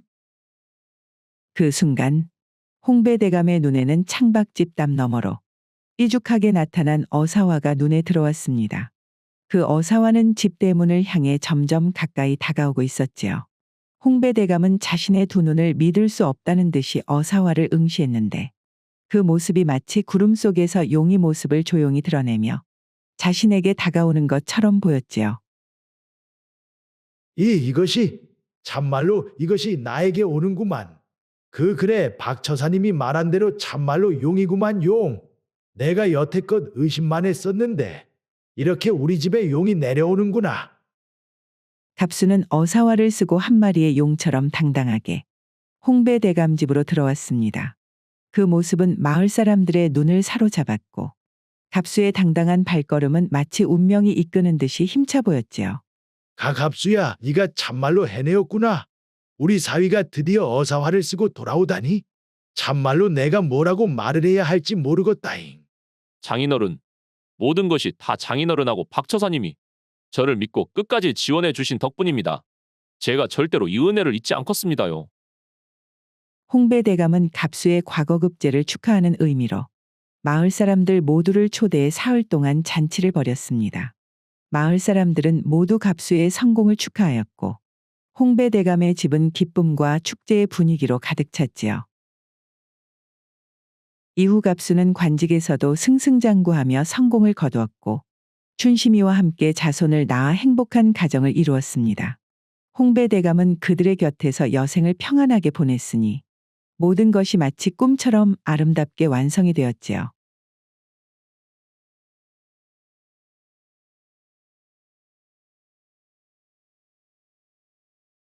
늦가을에 싸늘한 바람이 집 주위를 감싸고 있었습니다. 춘심이는 작은 초가집안 부엌에서 불을 지피며 혼자 저녁을 맞이하고 있었지요. 날이 차가워지니 집안의 고요함은 더 크게만 느껴지고 있는 순간 갑자기 밖에서 들려오는 발소리가 그녀의 귀를 사로잡았습니다. 춘심이 마당으로 가보니 그곳에는 사이가 멀어진 이후 오랫동안 얼굴을 보지 못했던 춘심이의 손이 옳게 명옥이 머슴 봉섭이를 대동해 쌀 한 포대를 가지고 찾아온 것이었습니다. 아이고, 이것이 누구십니까? 그 부잣집에서 잘 지내고 있는 귀한 올케 언니가 이런 누추한 곳에는 또 무슨 일로 찾아왔단가요? 오랫동안 마음에 묵은 앙금이 쉽게 사라질 리 없듯이 춘심의 말에는 차가운 감정이 섞여 있었습니다. 춘심아, 참말로 오랜만이구만. 그려잉. 내가 그동안 했던 것이 있는디. 네가 나한테 쌓인 것이 많이 있겠지. 내가 그동안 네한테 못할 짓을 많이 했구만 그래. 올케 언니가 그렇게 말씀하신다고 어디 내 마음이 쉽게 풀리겠어? 그려, 내가 잘 알고 있구만. 그래도 춘심아, 지나간 것은 잠시 잊어두고 말이여. 지금 상황이 이러니 사후로 밤에 쳐들어갈 것인디. 너 나랑 같이 해줄 수가 있겠냐? 이것이 단순히 올케 언니만의 문제면야. 내 같이 하기 싫지만서도 우리 서방 문제까지 걸려있으니 나도 빠질 수가 없구만 그려. 시간은 몇 년 전으로 거슬러 올라가 어느 작은 마을에 큰 기와집으로 지어진 부잣집과 금방이라도 쓰러져 갈 것 같은 초가집이 이웃해 있었습니다. 부잣집에는 바로 춘심이가, 가난한 초가집에는 명옥이 살고 있었습니다. 비록 두 사람의 사정과 재산은 하늘과 땅 차이였지만 춘심이는 명옥이의 살림이 어려울 때마다 식량을 나누며 도왔고 명옥이는 춘심이가 심적으로 힘이 드는 순간마다 곁에서 위로하며 힘이 되어주어 서로에게 둘도 없는 친구가 되었지요. 물론 모두가 그들의 우정을 이해하는 것은 아니었습니다. 하루는 춘심이의 마을 친구 말숙이 춘심이 명옥이 없이 혼자 걷고 있는 것을 보고 대뜸 말을 꺼내었습니다. 아야 춘심아, 니 뭐한디 저라고 가난한 명옥이랑 그렇게 붙어 다니냐잉. 저것이 말이여 너한테 뭐 얻어먹을 것이 있으니 저라고 싱글생글 웃으면서 니를 받아주는 것이제. 얻어먹을 거 없는 사람한테는 쌀 한 톨도 안 나누는 사람이라니께. 말숙이 니 그런 소리 하지 말어라잉. 명옥이는 그런 사람이 아니구만. 나는 말이여 명옥이의 저 강한 생활력을 진심으로 존경한다니께. 말숙이 너라면 가난한 집에서 동생까지 돌보면서 명옥이처럼 살아갈 수 있을 것 같으냐잉?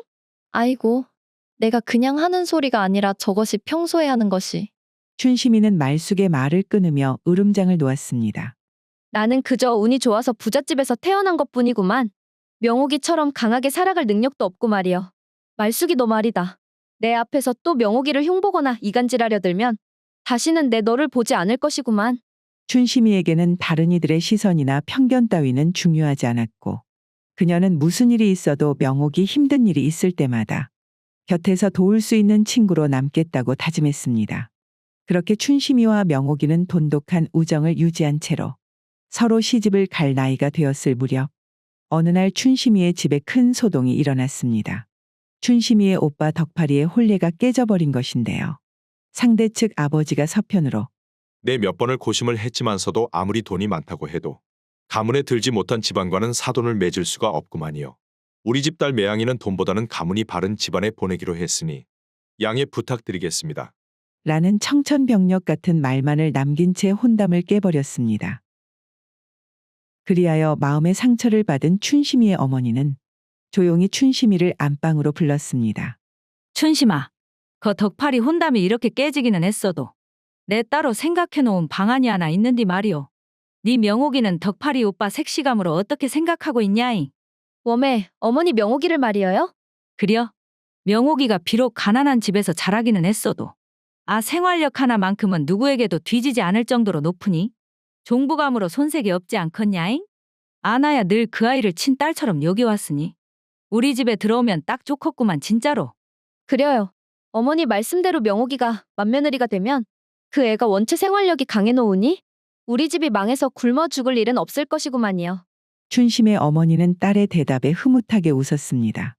그녀는 명옥이 이 집안에 들어오면 명옥이와 춘심이의 관계는 이전보다 훨씬 더 돈독해질 것이라 생각을 하고 결정을 한 것이었지요. 어머니의 말을 들은 춘심이는 망설임 없이 이웃집 명옥이네로 향했습니다. 이웃집으로 가는 춘심이의 마음속에는 어린 시절부터 친구였던 명옥이와 진짜 가족이 된다는 생각에 설레임이 가득했지요. 웜에 이 밤중에 뭔 일이 돼 춘심아? 명옥아, 내가 말이여. 오늘은 아주 중요한 혼담을 전하러 왔구만. 혼담이라는 말에 명옥이는 깜짝 놀라 춘심이를 빤히 바라보았지요. 혼담 말이요? 내 그 덕팔이 오라버니 혼담이 얼마 전에 엎어진 걸로 아는디. 설마 네가 오라버니보다 먼저 시집을 가게 생겨버린 것이냐잉 춘심아? 내가 아니라 네 이야기를 하는 것이구만 명옥아. 우리 어머니가 명옥이 네가 우리 집에 맏며느리로 들어와서 덕팔이 오라버니한테 시집을 오면 안 되겠냐고 말하셨구만. 춘심이의 말을 들은 명옥이는 순간적으로 당황했습니다. 자신의 혼례 이야기를 듣는 것도 뜻밖인데 상대가 덕팔이 오라버리라니. 그녀는 한동안 말을 잇지 못한 채 생각에 잠기었지요. 아이고, 내 덕팔이 오라버니를 그런 눈으로 본 적이 한 번도 없었는디. 이것이 나 같은 사람이 감당할 수 있는 일인가 모르겠구만. 명옥아, 나도 니한테 이게 그렇게 쉬운 일이 아닌 줄은 잘 아는디 말이여. 그래도 네가 우리 집에 들어오면 인자는 진짜 우리가 가족이 되는 것 아니겠냐잉? 그려 춘심아, 내 너하고 한 식구가 될 수 있담은 그 혼담 받아들일란다. 내 덕팔이 오라버니를 한 번도 남자로 생각은 안 해봤지만서도 내 너희 집안을 위해서 한 번 최선을 다해볼란다잉. 그날 밤 춘심이와 명옥이는 서로의 손을 맞잡고 오랫동안 이야기를 나눴습니다. 어린 시절부터 이어져 온 서로의 우정은 이제 명옥이의 혼례를 통해 진정한 가족으로 거듭날 참이었지요. 그렇게 명옥이 춘심이의 오빠 덕팔이에게 시집을 오고 명옥이는 이제 춘심이네 집안의 명실상부한 한 식구가 되었습니다. 처음 집안에 들어왔을 때는 어색함이 없지 않았지만 명옥이는 빠르게 자신만의 자리를 잡아갔지요. 아이고 명옥아, 네가 들어오니까 아주 집안일이 척척 굴러가니 내 마음이 한결 편하구만 참말로. 어머님, 집안일이야 기본 중에 기본이라 제가 당연히 해야 하는 것 아니겠습니까?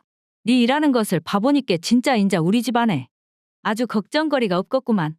완전히 복덩이가 들어와 불었어 참말로. 명옥이는 원체 어릴 적부터 가난 속에서 품삯이를 가리지 않고 해왔던 터라 집안의 허드렛 일은 물론 중요한 일도 거리낌 없이 척척 해내어 시어머니의 신뢰를 한몸에 받았습니다. 춘심이의 어머니는 덕팔이의 혼사가 해결이 되자 곧바로 춘심이를 방으로 불렀지요. 덕팔이가 저라고 장가를 잘 갔으니 말이오. 춘심아, 인자는 네 차례가 아니겠냐잉. 맏며느리 명옥이 잘 적응을 하자 춘심이의 어머니는 곧바로 딸 춘심이의 혼담을 추진하기 시작했습니다. 춘심이의 신랑감은 매파의 손을 거쳐 산 너머 30리 밖에 갑수라는 선비로 낙점이 되었지요. 그러니께 그 갑수라는 선비가 말이어요. 대대로 명망 높은 집안의 자제인디 어릴 때부터 원체 글 공부를 잘해놓으니 아주 과거 시험급제는 몇 년 안으로 따놓은 당상이라고 안 그럽니까요? 아이고 내가 자네한테 제대로 부탁했구만. 안 그래도 내 우리 집이 양반 집안이 아니라는 이유로 갑수가 지난번 혼사를 놓친 것이 참말로 마음에 걸렸었는데 그 돈만 많아봐야 아무 소용이 없는 것 아니겠는가. 이번에는 우리도 과거에 급제할 인재를 사위로 맞이하게 되겠구만. 그러니께 모르기는 몰라도 그 갑수라는 선비가 사또 자리까지는 무난하게 올라갈 인재구만이요. 워웜에 그러면 우리 춘심이가 사또 부인이 되는 것이요? 그리하여 혼담이 성공적으로 진행되고 혼례 준비가 시작되자 가장 큰 역할을 맡은 사람은 다름 아닌 맏며느리 명옥이었습니다. 명옥이는 춘심이의 혼례를 자신의 일처럼 여겼고 매일 아침부터 저녁까지 혼수 준비와 집안을 돌보며 하루도 쉬지를 않고 일을 하였지요. 명호가 참말로 네가 없었으면 춘심이 시집을 어떻게 보낼 뻔했냐잉.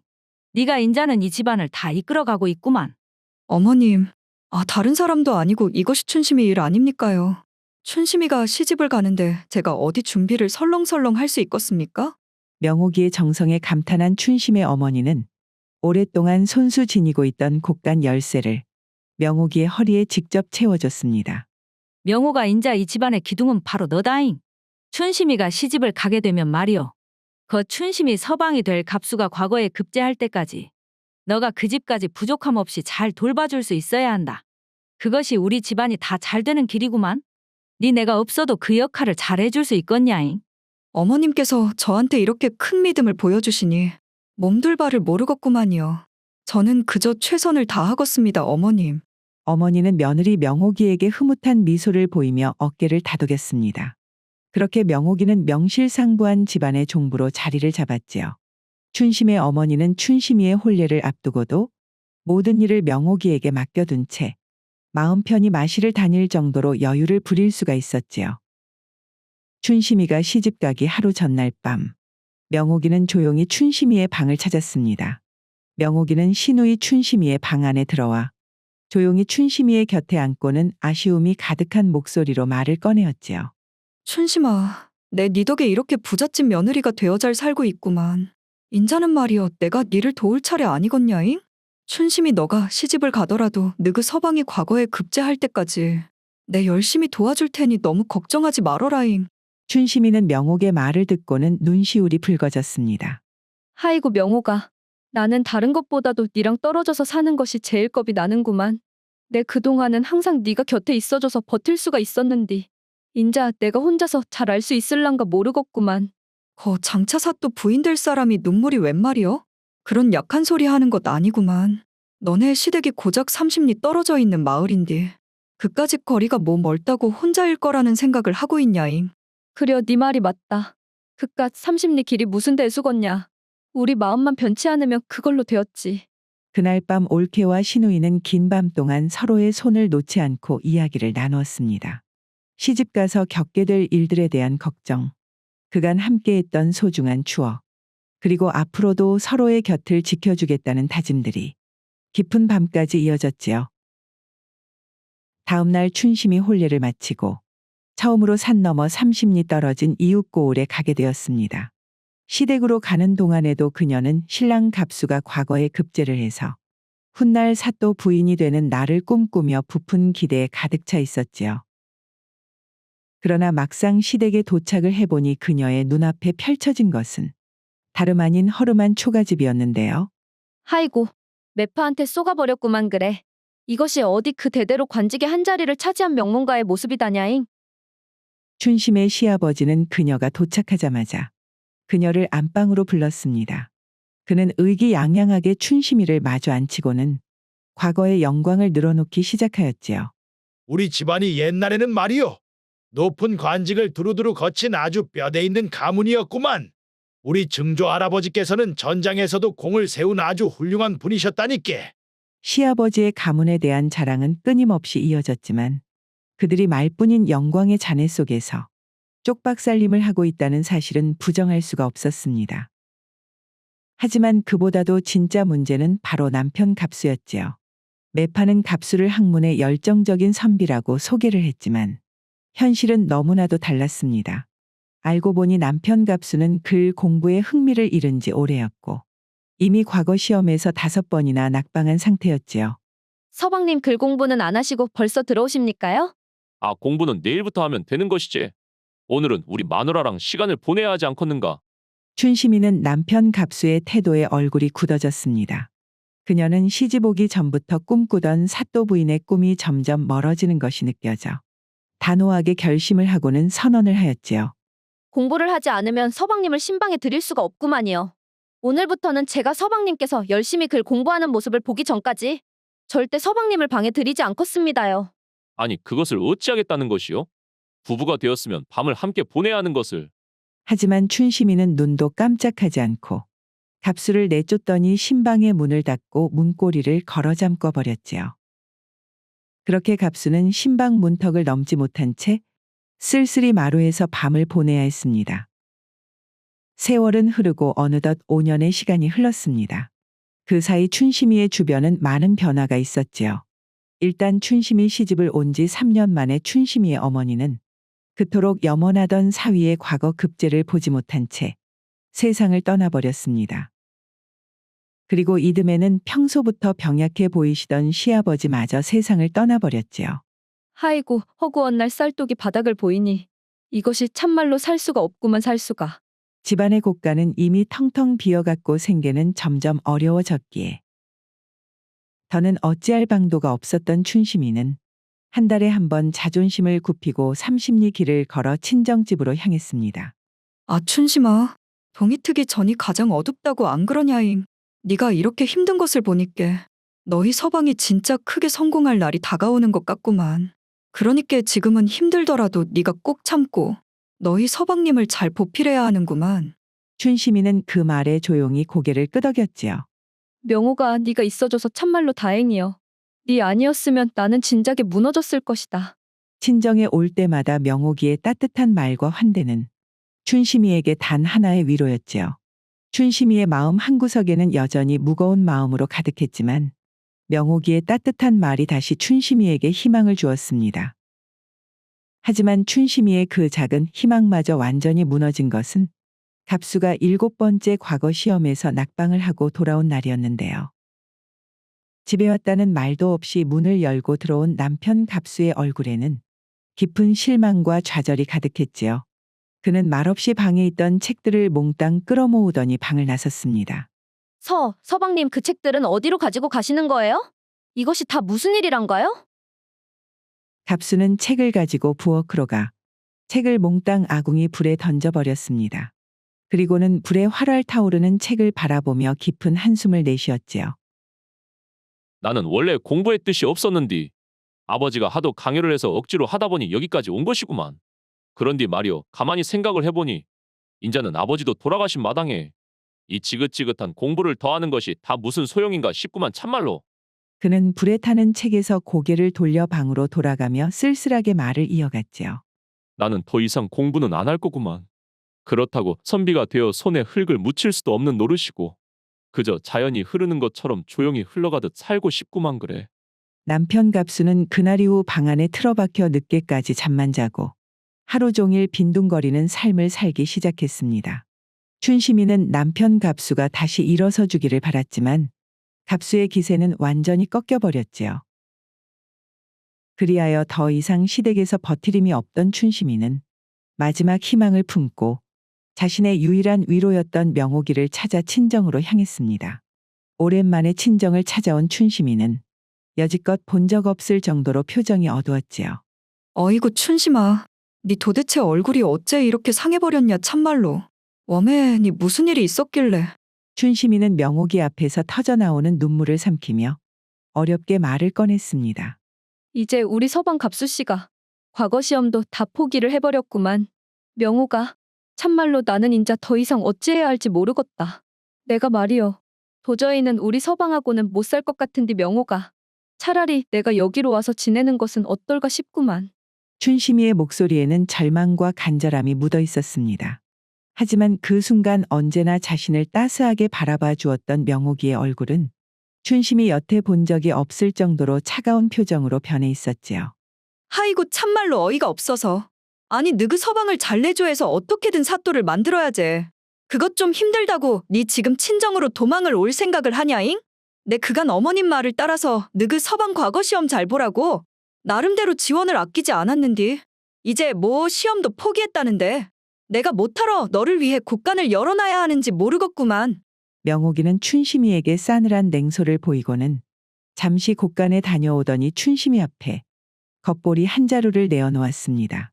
평생 일 한 번 제대로 해본 적도 없는 네가 여기 와서 뭘 할 수 있다고 기어 들어올 생각을 하는 것이요? 춘심이는 명옥이의 표독스러운 말투와 차가운 얼굴에 온몸이 얼어붙는 듯한 충격을 받았습니다. 그리고 그제서야 춘심이의 머릿속에 오래전에 친구 말숙이가 했던 말이 떠올랐지요. 아야 춘심아, 네 뭐한디 저라고 가난한 명옥이랑 그렇게 붙어 다니냐잉. 저것이 말이여 너한테 뭐 얻어먹을 것이 있으니 저라고 싱글생글 웃으면서 니를 받아주는 것이제. 얻어먹을 거 없는 사람한테는 쌀 한 톨도 안 나누는 사람이라니께.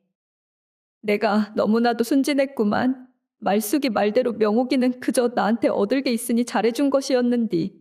이것이 사람을 제대로 못 본 내 실수구만, 내 실수. 춘심이는 명옥이가 건넨 보리도 받지 않고 말없이 자리에서 일어났습니다. 그녀의 마음속에는 배신감과 실망만이 가득했지요. 내 인자, 내 발로 이 집을 오는 일은 없을 것이다. 저것하고의 인연은 이것으로 끝이구만, 끝. 세상의 유일한 친구라고 여겼던 명옥의 본 모습을 알게 된 춘심이는 씁쓸한 마음으로 시댁으로 발걸음을 옮겼습니다. 그녀는 배신의 아픔 속에서도 먹고 살기 위해 새로운 길을 찾아야만 했지요. 친정과의 인연을 끊고 돌아온 춘심이에게 남은 것은 고단한 현실뿐이었습니다. 남편 갑수는 일할 생각이 없이 무기력했고 집안 살림은 점점 더 쪼들렸기에 춘심이는 생전 처음으로 품삯이를 나서야 했지요. 춘심이는 부잣집이나 농가를 가리지 않고 찾아다니며 품삯이를 하기 시작했습니다. 목구멍이 포도청이라더만 그 부잣집 막내딸인 내가. 내 팔자가 어쩌다 이렇게 되었는지 모르겠구만. 그렇게 춘심이 품삯실로 겨우겨우 돈을 벌어와 괴짝에 돈을 숨겨두면 남편 갑수는 그것을 어떻게 귀신같이 알아채고는 서방님 평소에 드시지도 않던 술을 어디서 이렇게 드시고 오셨단가요? 그나저나 돈은 어디서 나서 술을 드시고 오셨단가요? 아, 이제 공부도 더 할 필요가 없는디. 술 한잔 하는 것이 어디 대수걷는가 마누라? 돈이야 그 우리 집 괴짝 안에 있길래 그놈으로 술을 한잔 했지. 워워매, 그 돈을 어떻게 번 것인디? 그것을 써버리면 살림은 도대체 어떻게 하라고 이러십니까요? 아, 돈이란 것은 돌고 돌아서 돈인 것이요. 또 벌면은 되는 것을 갖다가 서방한테 지금 잔소리를 하려고 하는가? 이렇게 춘심이의 서방 갑수는 이제는 완전히 술꾼이 되어가고 있었습니다. 남편 갑수가 계속해서 춘심이의 돈을 가져가 술로 탕진을 하자 춘심이는 더 이상 집안에 돈을 두지 않았습니다. 하지만 술 맛을 알아버린 갑수는 이후에도 3일에 한 번쯤 저녁 무렵에 집을 나섰다가 다음날 해가 중천이 떴을 때 돌아오곤 했는데요. 춘심이는 그런 남편을 보며 의아해하며 도대체 어디에서 돈을 나서 저렇게 술을 마시고 다니는 걸까? 외상술도 더 이상 안 받을 텐데 말이여잉. 워워매, 이것이 여자 분냄새 아니여? 갑수에 대한 의심과 궁금증이 춘심이의 마음속에서 쌓여갔지만 도대체 남편 갑수가 어떻게 술을 마시고 다니는지는 알 길이 없었지요. 그리고 그 궁금증은 뜻밖의 손님으로부터 풀리게 되었는데요. 이야기는 다시 맨 처음으로 거슬러 올라가 바로 손이 옳게 명옥이 머슴 봉섭이를 대동해 쌀 한 포대를 가지고 찾아온 것이었습니다. 명옥이 춘심이의 집을 직접 찾은 것은 춘심이 이곳에 시집을 온 이후 처음 있는 일이었지요. 아이고, 이것이 누구십니까? 그 부잣집에서 잘 지내고 있는 귀한 올케 언니가 이런 누추한 곳에는 또 무슨 일로 찾아왔단가요? 명옥이는 미안한 얼굴로 고개를 숙이며 대답을 했습니다. 춘심아, 참말로 오랜만이구만 그려. 내가 그동안 했던 것이 있는디. 네가 나한테 쌓인 것이 많이 있겠지. 내가 그동안 네한테 못할 짓을 많이 했구만 그래. 그런디 말이다. 오늘은 내가 네한테 할 말이 있어서 왔구만. 명옥이는 한참을 망설이더니 긴 한숨을 내쉬며 무겁게 입을 열었습니다. 춘심아, 네 서방 갑수가 말이여. 우리 덕팔씨를 꼬셔가지고 술집이며 기방을 아주 3일 걸러 하루씩 쏘다녔구만 그동안. 뭐시여, 우리 서방이 여태 덕팔이 오라버니랑 같이 기방을 갔었단 말이여? 니네 서방이야 원체 그랬다 치지만서도 늦게 배운 도둑질이 무섭다드만. 평생 성실한 농사꾼으로만 살았던 덕팔씨도 이제는 완전히 주색에 빠졌는지 거 기생하고 눈이 맞아버려서 살림을 차려버리더니 이제는 집에 들어오지도 않는구만. 명옥이는 춘심이에게 동생 덕삼이 그리고 머슴 봉섭이와 함께 그 기생의 살림집으로 쳐들어갈 것이라며 계획을 알려주었습니다. 그래도 춘심아, 지나간 것은 잠시 잊어두고 말이여. 지금 상황이 이러니 사후루 밤에 쳐들어갈 것인데 너 나랑 같이 해줄 수가 있겠냐? 이 문제는 비록 둘의 우정에는 금이 갔지만 서로의 가정이 걸린 문제였기에 명옥이는 춘심이 함께 해주기를 바랐지요. 이것이 단순히 올케 언니만의 문제면야. 내 같이 하기 싫지만서도 우리 서방 문제까지 걸려있으니 나도 빠질 수가 없구만. 그려 춘심아, 이것이 우리가 같이 가서 본때를 보여주자야.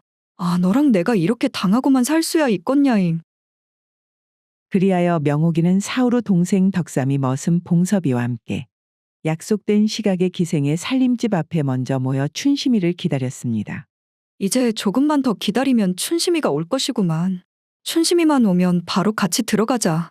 그러나 시간이 지나도 춘심이의 모습은 보이지 않았고 밤이 깊어갈수록 그들 사이에 초조함이 퍼져갔지요. 누님 너무 오래 기다리는 것 아니요? 암만 해도 춘심이 누님이 안 올 것 같은디? 안 되겠다 이러다가 날 새겄네. 암만 해도 우리들끼리라도 들어가야겠구먼. 명옥이의 말에 모두들 몽둥이를 더욱 더 단단히 쥐며 긴장된 마음으로 조심스럽게 기생의 살림집 안으로 들어섰습니다. 그러나 그들이 집 안으로 들어선 순간 뜻밖의 광경이 그들을 맞이했는데요. 허, 이런 야심한 밤에 무슨 볼일로 여기를 오셨소? 그곳에는 바로 포졸들이 명옥이 올 것을 미리 알고 있었다는 듯이 준비된 표정으로 그들을 기다리고 있었습니다. 이놈들아, 우린 남편을 건드린 그 기생한테 본때를 보여주러 온 것이제. 너희랑 싸우러 온 것이 아니구만. 명옥이 일행은 포졸들에게 맞서보려 했지만 오히려 싸움에 능한 포졸들에게 속수무책으로 무자비한 매질을 당하고는 겨우겨우 몸을 피한 채 퇴각할 수밖에 없었습니다.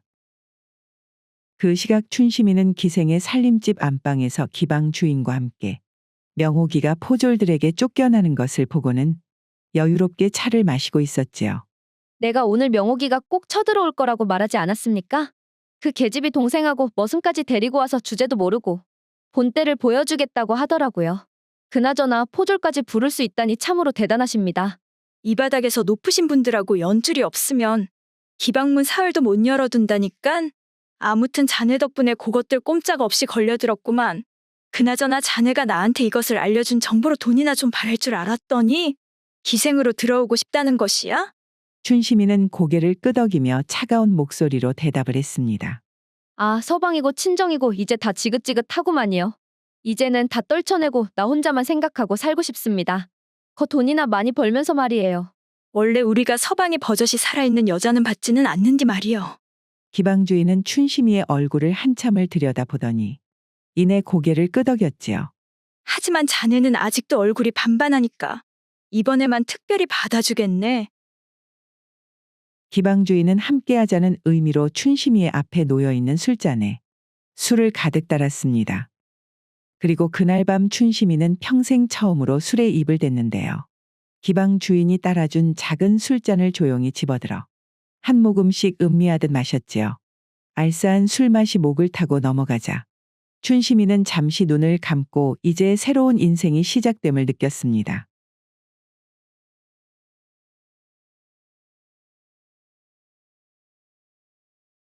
오늘의 고전여행 이야기는 이것으로 마치겠습니다. 오늘도 부족하지만 긴 영상 봐주신 여러분들께 감사드리며 항상 가정의 평안이 깃들기를 바라겠습니다. 그럼 저는 다음 영상으로 다시 찾아뵙겠습니다. 감사합니다.